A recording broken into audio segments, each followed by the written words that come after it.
Learning English with English faculties. OET Listening Demystified. Hey everyone, welcome to this explainer. Look, if you're tuning in today, you already know the deal. Building a healthcare career in an English-speaking environment is a massive, high-stakes journey. You've already got the medical knowledge, and you've definitely got the clinical skills, but to prove your English proficiency, you need to clear the Occupational English Test, or OET. Today, we are going to acknowledge those high stakes and completely demystify the OET listening test piece by piece. We're going to transform what feels like a really stressful hurdle into a highly predictable, totally manageable process. All right, let's jump right in. Your listening skills are going to be put to the test for about 40 minutes. Now, 40 minutes might sound like an absolute breeze compared to a crazy 12-hour hospital shift, right? But in a quiet testing room, it is a full-on, high-concentration sprint. You are going to be deeply engaged in active listening from the literal second the audio begins until the very moment it ends. And during that sprint, you will need to answer exactly 42 questions. But here is the absolute kicker. The thing that makes the OET listening test so notoriously demanding, the audio is played exactly one time. That's it. There is no rewind button, no pause, and absolutely no second chances to catch what the speaker just mumbled. You have to capture the information in real time. And let me tell you, that level of focus requires not just good English, but a fantastic test-taking strategy.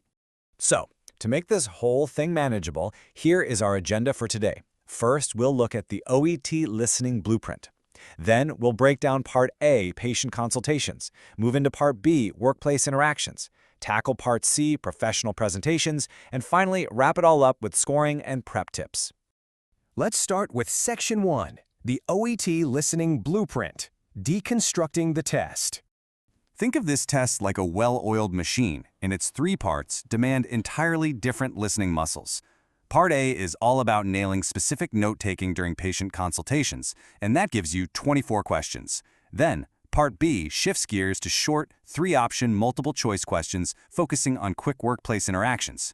Finally, Part C demands that you grasp much broader arguments through 12 multiple-choice questions based on professional presentations. It's incredibly dynamic. It literally shifts gears on you, exactly like you would during a real, unpredictable day at the clinic. Moving right along to Section 2, Part A, Patient Consultations, Locating and Recording Specific Information. This first part drops you right into your absolute comfort zone, sitting face-to-face with a patient. But here is the tricky cognitive bridge you've got to build. You're going to hear patients describing what's wrong, their symptoms, their history, their pain, in everyday, casual language. But you have to take that and complete gaps in highly structured clinical medical notes. You're basically acting as a real-time translator, taking those layman's terms and dropping them perfectly into the professional framework right in front of you. Here is the nitty-gritty. You'll listen to two completely separate consultations, each running about 5 minutes. Your mission is to fill in 24 gaps across these two extracts, so 12 gaps per patient. Now, here is a massive, incredibly crucial piece of advice straight from the official handbook. You must complete the gaps using the exact word or short phrase you actually hear in the recording. Seriously, do not add extra fluff, and whatever you do, do not paraphrase. Just listen for the cue, zero in on the specific detail, and write it down exactly as spoken. Let's step into Section 3, Part B, Workplace Interactions, Understanding Everyday Spoken Interaction. Now we are stepping out of the quiet consultation room and right into the chaos of a bustling hospital or clinic. This section tests your ability to catch the gist and the vital details in high-stakes, real-world moments. You might overhear a busy nurse doing a rapid patient handover, a senior surgeon giving a serious staff briefing, or just a quick interaction on a loud ward round. It's all about how you process everyday spoken communication on the fly between colleagues. Structurally, this feels a lot like a rapid-fire drill. You are going to face 6 totally unrelated extracts, and each one is only about a minute long. You'll answer a single 3-option multiple-choice question for each. This means your brain has to quickly adapt to a new voice, a completely new context, and a new instruction, over and over again. You answer the question and boom, you are immediately tossed into the next entirely new situation. Mental agility is the absolute name of the game here. Now, I want to share this quote directly from the OET handbook because honestly, it is a huge relief. They explicitly advise, don't worry if you don't understand all the vocabulary and expressions. Just listen for the information you need in order to answer the question. So please, do not panic if you hear some weird local slang or an obscure piece of jargon. Decoding every single word is not the goal here. The goal is to focus on the core meaning and a specific action required to answer that one question. Okay, rolling into Section 4, Part C, Professional Presentations, Analyzing Views and Perspectives. Part C shifts the vibe entirely. Now, we're looking at your ongoing professional education.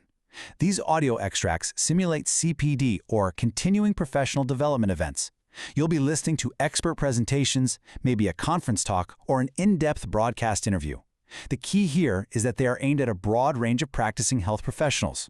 So while the topics are definitely clinical, the speakers don't assume you are a specialized expert in that exact niche. For this part, you'll be navigating 2 pretty dense extracts, each clocking in at around 5 minutes.